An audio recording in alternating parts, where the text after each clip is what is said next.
आज की ताजा और बड़ी खबर बिहार की राजनीति से है, जहां जन स्वराज के संस्थापक प्रशांत किशोर और पीके और बिहार के मंत्री अशोक चौधरी के बीच तीखी बयानबाजी और कानूनी लड़ाई ने नई तेजी पकड़ ली है। नमस्कार, आप देख रहे हैं द टाइम्स ग्लोबल और मैं हूं के चौधरी। प्रशांत किशोर ने आरोप लगाया है कि अशोक चौधरी और उनके परिवार, खासकर उनकी बेटी शांभवी चौधरी के सगाई के बाद मानव वैभव विकास ट्रस्ट से जुड़े लेन देनों और सरकारी निविदाओं टेंडरों में कमीशन लेने के जरिए बड़ी अवैध कमाई की गई है। प्रशांत किशोर का कहना है कि चौधरी ने कुल मिलाकर लगभग 20,000 करोड़ के ठेके दिए और उस पर 5% तक कमीशन लेकर कुल 500 करोड़ रुपए की काली कमाई की और चौधरी की फैमिली ने करीब 200 करोड़ रुपए की बेनामी संपत्ति अर्जित की है। अशोक चौधरी की ओर से पीके को भेजे गए 100 करोड़ के मानहानि नोटिस के बाद प्रशांत किशोर ने चौधरी को खुली चुनौती दी है। पीके ने कहा कि अशोक चौधरी नोटिस 7 दिनों में वापस लें और सार्वजनिक रूप से अपनी संपत्ति की जानकारी स्वीकार करें, वरना पीके ने धमकी दी है कि वह चौधरी की और भी 500 करोड़ की अवैध संपत्ति का ब्यौरा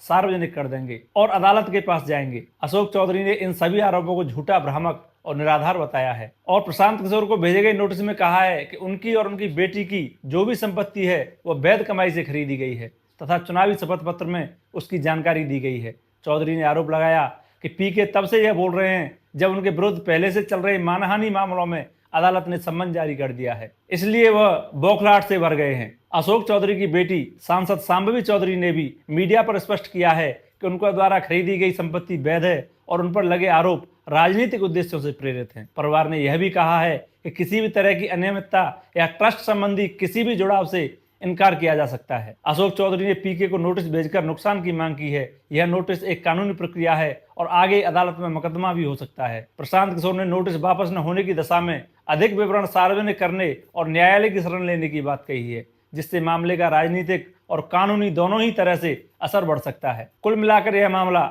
न केवल व्यक्तिगत आरोपों प्रत्यारोपों का है, बल्कि बिहार की चुनावी राजनीति में और गर्मी ला सकता है। दोनों पक्षों के पास कानून में जाने का विकल्प है और आगे अदालत में यह लड़ाई लंबी और टकरावपूर्ण बन सकती है। बिहार चुनाव से जुड़ी हर अपडेट के लिए जुड़े रहें द टाइम्स ग्लोबल के साथ। धन्यवाद।